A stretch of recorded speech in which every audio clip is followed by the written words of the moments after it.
James's early success at making money had convinced him he wanted a life in business, but it was not the one his father had in mind. I remember having a conversation with my dad when I was 15 to say, look, I don't think I'm going to go into the business. And we had what we call in those days words, which was, him saying how disappointed he was in me, that I wasn't going to join the business. And by the age of 16, because I fell out with him, I then actually decided to leave home and go off and do my own thing, which for him was actually quite upsetting. Having chosen not to join the family business, he then made the decision to change his family name. We went to see a movie and it just so happened that the actor was James Caan. And I remember thinking, that's a weird way of spelling Caan. And I quite liked the way that he had it C-A-A-N. So I went from Nazim Caan to James Caan. To me, it worked because the minute you met somebody, you'd always say, hi, it's James Caan, like the actor. It was a great icebreaker. After working in employment agencies for 6 years, in 1985, James started his own recruitment business that would make him his fortune. But he needed an address, more in keeping with his glamorous new name. Pall Mall is a really, really important location for me because actually this is the beginning of where the empire started, and this is actually the location where my first office was. This has been nearly 27 years since the last time I was here. When I was looking to take an office, bearing in mind I was kind of 22 years of age, I had this vision that to be a headhunter, you had to be in a really posh street, and Pall Mall was the first place that came to mind. And I remember just walking up and down and knocking on doors, saying, you haven't got a room that you could rent me, could you? I came in here, I said, look, you've got to have something for me. But the office itself wasn't quite as grand as you might imagine from such a prestigious address. Now that looks like my office. My door used to open in, so as you used to go in, you'd hit the desk, and then I used to have to crawl around the side, and there was a little chair. So, welcome to the broom cupboard. James chose Alexander Mann as the establishment-friendly name for his new company. But when his first candidates came in to meet him, he had to maintain the illusion that his company wasn't just a one-man band in a broom cupboard. As a headhunting firm, candidates would come in and see me. So in Bob would come at, 4 o'clock, and reception would call me and say, James, your candidate's arrived. Bob, so fantastic. But of course, I had nowhere to interview him. I had nowhere to meet him because my office, you couldn't swing a cat in there. So I'd run downstairs, oh, hi, Bob, really nice to meet you. I said, Bob, God, it's so busy today. All our meeting rooms are chock-a-block today. We've got a campaign running. Are you okay if we just pop down to Ritz and we could just have a quick coffee there? He'd say, okay then. And of course, we'd go out and we'd walk down to Ritz. But of course, I'd made the statement. I'd given the impression that this was Alexander Mann in Pall Mall, and it kind of felt right. When James sold his entire empire in 2002, Alexander Mann alone had sales of more than £130 million. James is meeting daughters Gemma and Hannah for dinner. And being a multimillionaire comes with certain benefits, such as enjoying a personal service from one of London's top Japanese chefs. So let's go then. What did I do wrong? It's just all the way you work it. I really want both of my daughters to explore their own strengths and their own talents, because I did what I wanted to do, which is what I think has been an important ingredient of my success. I think they should have the same opportunity. The scallops are fab, darling. You could have waited. I just don't want them to get cold. For the Caans, business has always been a family affair, and his daughters take a keen interest in everything their dad does.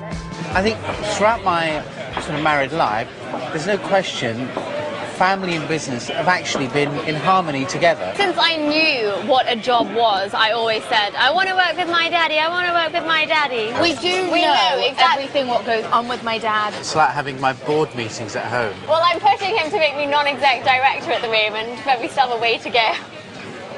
I'm out. I think you overused that line. Just a tad.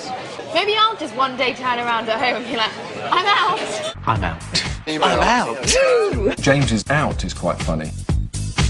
Because you go, I'm out. I'm out. I'm out. There he goes. I am out. Here it comes. I'm out. I'm out. All those poor people standing in front of them that are wiping their faces because they've had the spray of James's out. I think what you need to know is that I'm out. Many entrepreneurs' hopes have been shattered by those immortal words, but James is always on the lookout for the next win-win deal. James likes business for business' sake. He likes the money, but he also likes the process of business. As long as everybody adds value, then generally you get on. James has become known as a dragon who can surprise and see potential where his rivals can't. I like it. Luckily, when all the other dragons say no, there is always James Caan. I'm very tempted to make you an offer. If there's an opportunity that doesn't quite work, I think I'm probably more likely to think outside the box about investing in the individual, not just in the product. I will offer you the whole amount, £200,000, for 40% of the business. OK, James, we've decided to accept your offer. I think you've got yourself a deal, guy. During the last 2 series of Dragon's Den, James has pledged to invest over £700,000 in 11 businesses. I'll be happy to make you an offer. I would want 50% of the equity. I shall take you up on that offer.